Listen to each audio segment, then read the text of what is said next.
अभी तैयार हो चुके हैं, नाश्ता कर लिया और अब हमें निकलना था एक और दूसरी जगह पे, लेकिन यार क्या करूं, ये मेरे फर्स्ट ब्लॉग जो फर्स्ट वीडियो है वो अपलोड लगा के रखा है, लेकिन 3-4 घंटे हो गए अब तक अपलोड नहीं हुआ। पहला पार्ट ही अपलोड नहीं हो रहा है यार, 98 पे अटका हुआ है और बैठा हुआ हूँ कब ये अपलोड हो पूरा और यहाँ से रूम से निकलूँ। तैयार होके 1 घंटा हो गया बैठे हुए, लेकिन ये नेट वेट सब रिचार्ज कर लिया, पता नहीं क्या हो गया इसको, अपलोड ही नहीं हो रहा है।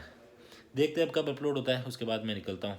रूम में यार परेशान हो गए क्योंकि नेट नहीं आ रहा था और न ही वीडियो अपलोड हो रहा है, तो अब मैं बाहर आ गया हूँ। यहाँ पे लैपटॉप को रख के मैं अपलोड, अब देखते हैं यहाँ पर नेट अगर आ जाता है तो अपलोड जल्दी हो जाएगा। हो गया, हो रहा बाहर आते ही हो रहा 100% हो गया यहाँ पे। तो फ्रेंड्स अब निकल रहे हैं रूम से और जा रहे हैं एक और बहुत ही प्यारी जगह। और हम यहाँ पे कल तो गाड़ी में घूमे थे, लेकिन आज हम घूमेंगे बुलेट पे। 2 बुलेट पे निकलेंगे। बुलेट है ना, नब्सा ने दिए। यहाँ माउंट आबू में उनका काम है, जो भी 2 व्हीलर्स वगैरह जो हैं यहाँ पे आते हैं तो घूमने के लिए वो रेंट पे दे। मैं नीचे डिस्क्रिप्शन में उनके नंबर डाल दूँगा, तो अगर आप माउंट आबू आए तो उन्हें ज़रूर कॉल करें। बहुत अच्छे पर्सन है और बहुत अच्छी सर्विस भी देते हैं, उनके पास अच्छी गाड़ियाँ भी हैं। और ये जहाँ हम होटल रुके थे, ये देव रेजिडेंसी है, जो हमारे अच्छे मित्र हैं उन्हीं की है। बहुत प्यारी होटल है, बहुत अच्छी होटल है, अच्छी सर्विस है। तो आप अगर माउंट आबू आते हैं तो यहाँ पे एक बार आके अपना टैरिफ चेक कर सकते हैं। नॉर्मल रेट रहती है, इतना कोई ज़्यादा नहीं है, पर अच्छी होटल है, बहुत शानदार होटल है। चलिए फिर निकलते हैं हम एक और नई जगह पे।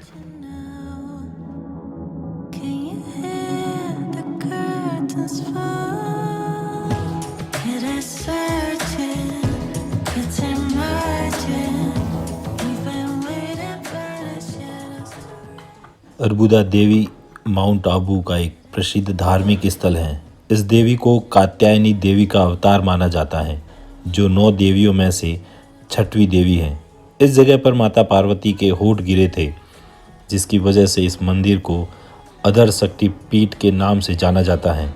इतिहासकारों का मानना है कि परमार सोलंकी शासकों की उत्पत्ति अग्निकुंड से माउंट आबू में हुई थी। इस वजह से अर्बुदा देवी परमार क्षत्रियों की कुलदेवी हैं। मंदिर से दर्शन करने के बाद हम नीचे उतर रहे हैं। एक्चुअली वहाँ पर मोबाइल कैमरा वगैरह अलाउ नहीं होता है, तो वहाँ पे बाहर रखवा दिया जाता है।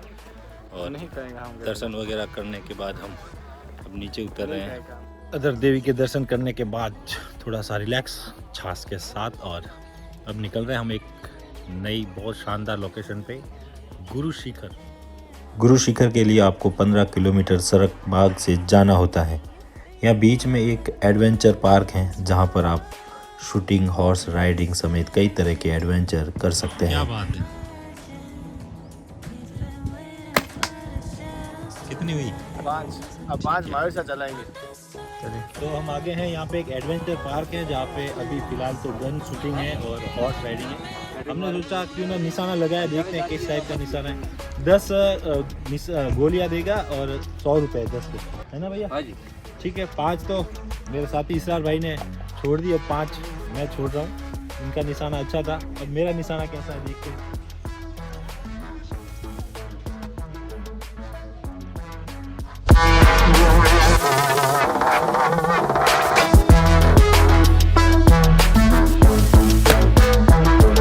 मिस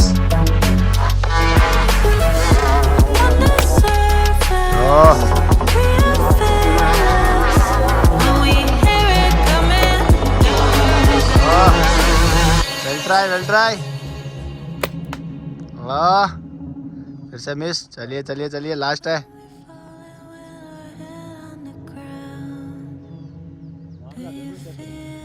ताकि मारिए ना, कोई नहीं, next time, better luck next time bro. Guru Shikhar के रास्ते आपको एक वैक्स म्यूजियम मिलेगा, जहां पर महात्मा गांधी, विवेकानंद समेत कई लोगों के स्टैच्यू हैं, जिसमें एक व्यक्ति का चार्ज 150 रुपये है।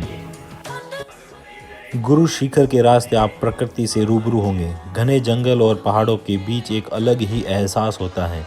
बारिश के समय यहाँ का नज़ारा बेहद ही सुहावना होता है। अगर आप शहर के तेज और व्यस्त जीवन से बचना चाहते हैं तो गुरु शिखर से अच्छा स्थान आपके लिए शायद ही कोई होगा। तो अर्बुदा माता के दर्शन करने के बाद हम आए हैं गुरु शिखर, और सुबह होटल में पराठा खाया था, उसके बाद अब थोड़ी भूख की इच्छा हुई तो हम इनकी शॉप पर आए हैं। शुभ नाम है हरी सिंह जी है और शॉप का नाम है गुरु कृपा। बहुत अच्छी मैगी वगैरह बनाते हैं। आप भी अगर आओ यहाँ पर और आप मैगी खाना चाहो, और पहाड़ों के बीच में आपको पता ही है मैगी का जो स्वाद है ना वो दुगुना हो जाता है। तो हम भी मैगी के स्वाद का आनंद ले रहे हैं पहाड़ों के बीच में। मस्त, शानदार। गुरु शिखर अरावली पर्वतमाला का उच्चतम बिंदु है। मंदिर से कुछ ही दूरी पर पीतल की घंटी है जो माउंट आबू को देखकर संतरी का आभास कराती है। यह 5676 फीट की ऊंचाई पर है। पहुंच गए हैं गुरु शिखर, और यहाँ से आप नज़ारे को देखिए, कितनी ऊंचाई पे आने के बाद जो नज़ारा दिखता है। और अगर बारिश के समय आप आते हो तो यहाँ पे आपको पूरे बादल इस जगह नज़र आते हैं। बहुत ही शानदार नज़ारा है।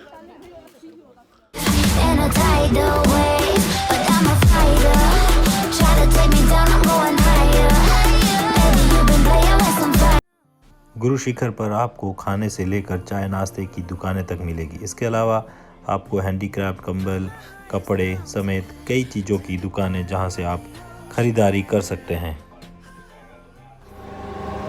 गुरु शिखर के बाद अब हम आए हैं अचलगढ़। यहाँ पर शिव जी का बहुत प्राचीन मंदिर है। इस मंदिर को अचलेश्वर महादेव मंदिर के नाम से जाना जाता है। यह मंदिर अति प्राचीन है। यहाँ के पुजारी ने हमें यहाँ के इतिहास के बारे में पूरी जानकारी दी। महादेव जी का शिवलिंग था वो इधर नहीं है, ये अचलगढ़ जगह है गए। यहाँ पहले आबू की जगह गहरी खाई थी, ऋषि वशिष्ठ की गाय गिर गई नंदनी, तो फिर उन्होंने सरस्वती गंगा को प्रकट की और धारा गौमुख बहती है गाय के मुख से। जहाँ अग्नि कुंड है वहाँ से परमार, परियार, सोलंकी, चौहान मुक्ता निकले थे। फिर देवताओं ने पर्वतों को बुलाए। इन पहाड़ का नाम नंदीवर्धन था, बाकी अबरूसरभ लाए, इसलिए उनका नाम आबूराज। फिर आबूराज को वशिष्ठ जी ने वचन दी थी कि जा तेरे ऊपर वनस्पति भी रहेगी, सुंदरता भी रहेगी, 18 भान वनस्पति रहेगी, 33 करोड़ देव रहेंगे। फिर इनकी आबूराज की हाइट खाई में जाने लगी, तब वशिष्ठ जी ने शिव जी को प्रकट की, महादेव जी को। उनके प्रकट रहने से स्थिर पहाड़ हुआ। यहाँ जो पूजा होती है वो काशी विश्वनाथ जी के अंगूठे की होती है। आबू की प्रदक्षिणा भी होती है। गिरनार जैसा पहाड़ है। इलाजन खिलजी देलवाड़ा मंदिर को तोड़ा है, परमारों की नगरी तोड़ी है। फिर यहाँ आक्रमण किए थे नंदेश्वर पे भाले निशाने। फिर उन्होंने एक त्रिशूल बनाया बादशाह ने शस्त्र मिला के। ये मंदिर भीमदेव ने बनाया है। ये जो मूर्ति है वो 800 साल पुरानी है, जो महाराजा कुंभा ने भेंट की है। ये क्रिस्टल की मूर्ति है, स्फटिक की। महाराणा कुंभा थे कि उन्होंने भेंट की थी मूर्ति। काल भैरव है, चामुंडा माता है, ये देखिए। तो ये महादेव जी की कुदरत देखिए, अंगूठा है। यहाँ से लीला देखो, ये बहुत प्राचीन लीला है। ये महादेव जी शिवलिंग नहीं है, अंगूठा है, अंगूठे की पूजा होती अंगूठे की पूजा होती है। नहीं, अंगूठे के माप का ये है। पैर का है, और पैर के अंगूठे पैर के अंगूठे। यहाँ पर भी आपको कई तरह के सामानों की दुकानें मिलेगी जहाँ से आप खरीदारी कर सकते हैं।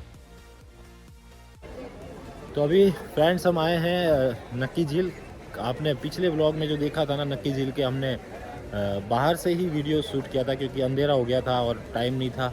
आज हम आए हैं नक्की झील। यहाँ पर बोटिंग करेंगे और आपको दिखाएंगे कि यहाँ पे बोटिंग का कैसे आप मज़ा ले सकते हैं। और लगभग यहाँ पर आपको 2 तरह की मिलेगी। एक तो आप खुद पैडल मार कर चल सकते हैं और दूसरा आपके साथ एक बोट चलाने वाला आएगा जो आपको पूरा घुमाएगा।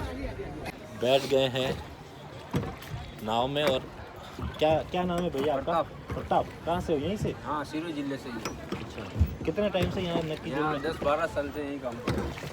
यही बोटिंग वाला? बोटिंग का मतलब कितना क्या रहता है आपके? हमारा महीने पे पगार पे 7,500 पगार मिलता है। ये सब मतलब एक ही मालिक का है, टेंडर होता है। अच्छा, टेंडर। हाँ, वो तो हर 3 साल में एक बार टेंडर होता है। भैया यहाँ पे कम से कम 10 साल से ये बोटिंग करा रहे हैं। ये लेक है सतयुग के टाइम का, एक ऋषि मुनि रसिया बालम भगवान ने अपने नाखून से बनाया हुआ है, इसके लिए इसको बोलते हैं नक्की झील। और यहाँ राजस्थान में एक ही ऐसी झील है जो यहाँ का आज तक रिकॉर्ड है, कोई दुर्घटना वगैरह आज तक कभी कोई केस नहीं है। तो भैया ने बताया कि ये रसिया बालम जो थे उन्होंने नाखून से इसको एक ही रात में इसको नाखून से मतलब खोद के इसको नक्की झील को तैयार किया था। इसकी ऊंचाई है 3,953 फीट हाइट पे अपन अभी समुद्र तल से 3,953 फीट हाइट पे हैं। इतना ऊपर पहाड़ पे पानी है ये पहाड़ पे। और ये मतलब आज दिन तक यहाँ पे कोई हादसा नहीं हुआ, एकदम सेफली होती है। और मतलब ये लोग हैं पूरे सेफ तरीके से ही इसको लोग पर्यटकों को यहाँ लाते हैं और उनको ये सारा इंडिया ने यूँ बनाया कि 2007 में इंडिया वर्ल्ड कप जीता ना, उस समय सारा टीम इंडिया को वर्दी देता था।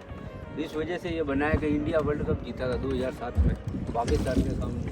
अच्छा। तब से ये बनाया हुआ भारत माता 2007 से। हाँ, वो जहाँ पर लाइट लग रही है वो है मेंढक चट्टान, टॉड रॉक। जो ये लेफ्ट में है वो जयपुर के महारानी गायत्री देवी का महल है, अभी उधर है जयपुर पैलेस है, वो आप देख सकते हैं जो है ना सामने, वो वाले वो है जयपुर पैलेस।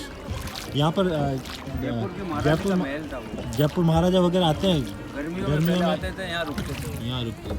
कितना शानदार नज़ारा है नक्की झील। वो सामने वहाँ पे और यहाँ पे